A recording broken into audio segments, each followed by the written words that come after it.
Crypto. All the crypto news in one place.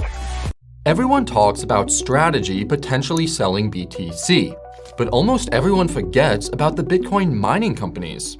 Many miners face rising operational costs, and with BTC's price falling in recent months, miners could be the first Bitcoin whales to dump huge amounts of BTC. Case in point, some have already started pivoting towards AI, signaling that they may not see Bitcoin mining as a sustainable long-term business model. This is coming now, is that reporting requirements are becoming much more strict. Mm-hmm. So the days of kind of flipping stuff on a centralized exchange, making a cheeky little profit and maybe not declaring it to the tax man, they're coming to an end. Reporting requirements are going to get way, way stricter. The questions that your exchange asks you when you make a deposit, when you make a withdrawal, when you make a trade, they are going to get more and more detailed and intrusive. Because, tax authorities, governments, they don't want to miss out on this revenue. And unfortunately, crypto in that sense is going to become kind of a victim of its own success in a way. Trillions with a T of dollars are about to move on chain. We're talking about everything here from money market funds to stocks to bonds to real estate, all tokenized on chain and traded on blockchain rails. The SEC's own chairman estimates the potential inflows will be a mind-blowing $68 trillion within the next 2 years. In any case, this is why mining companies are increasingly shifting from their core business to AI.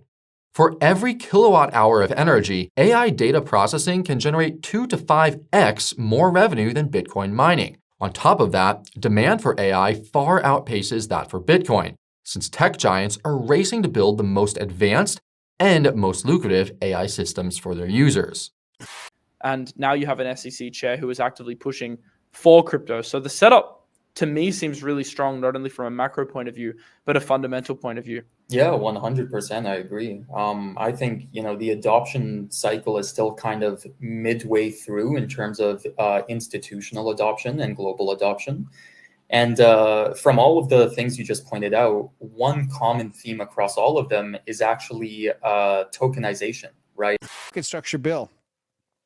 SEC chair, Mr. Atkins, says that the new Bitcoin and crypto market structure bill is ready to pass. And per some, they believe trillions of liquidity is coming. And remember, this bill is not hype. It is what I believe is a regulatory kill switch, which will flip crypto from the speculative Wild West, as I've called it for years, to mainstream finance. Trillions aren't coming because of memes or hype. They're coming because Wall Street finally gets a rule book that gives them the pass, the confidence to enter the Wild West, which is no longer the Wild West if this market structure bill passes.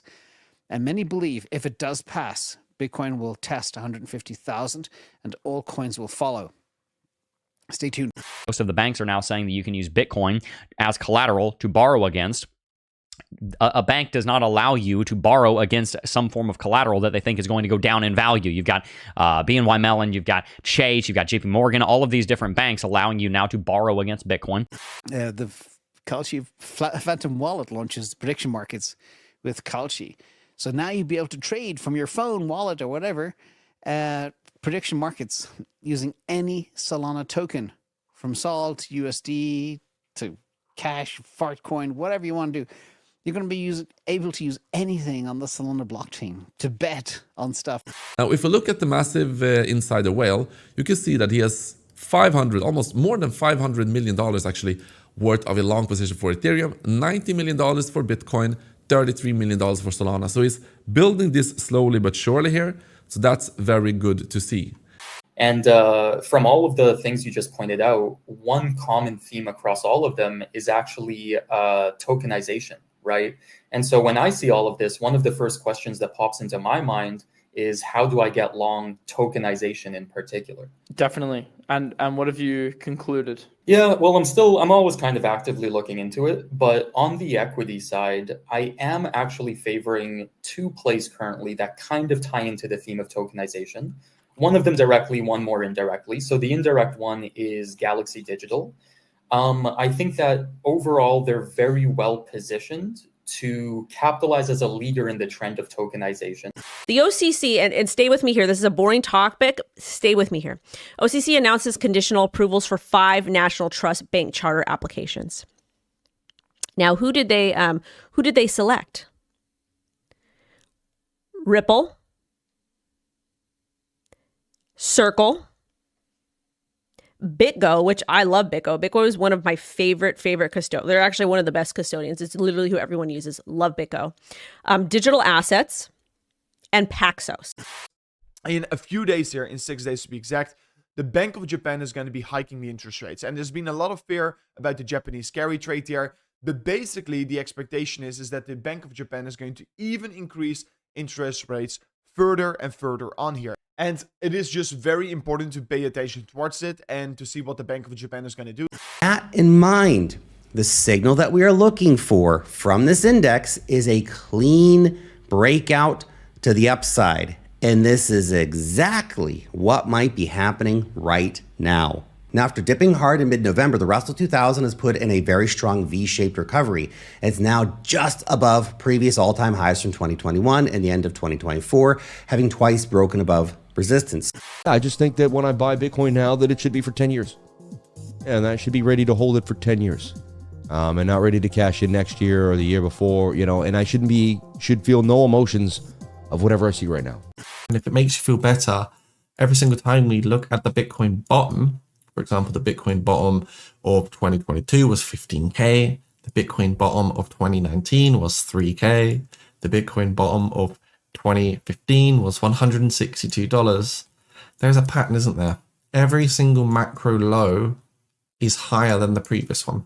The last 2 days, what you've seen is you've seen some volatility back and forth. So first, you had this move up to 95K. We got rejected. We went down to 89. We got supported as we were approaching my orange line here at 88,500.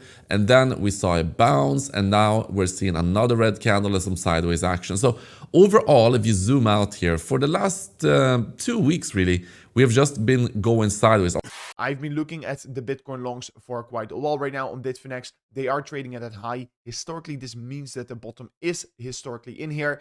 We're currently sitting on the highest place of the cycle. So let's see how that is going to be playing out here. It's mostly been different for the altcoin market, right? Because normally the reason why the asset class as a whole goes overvalued, that's when you have what people call alt season. But this cycle, we haven't had that, right? That hasn't actually happened. And so it really goes to show why sometimes just sticking with the blue chips actually ends up working out a lot better. I want to look at the weekly on Tether dominance. If that looks bearish, we have some hope. Let's take a look. That's also high, but it's above the 200 moving average like we showed the other day. So let's zoom in here.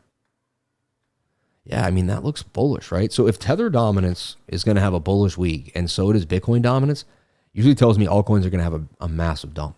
Yeah, I could be wrong, but that's setting up to be nasty.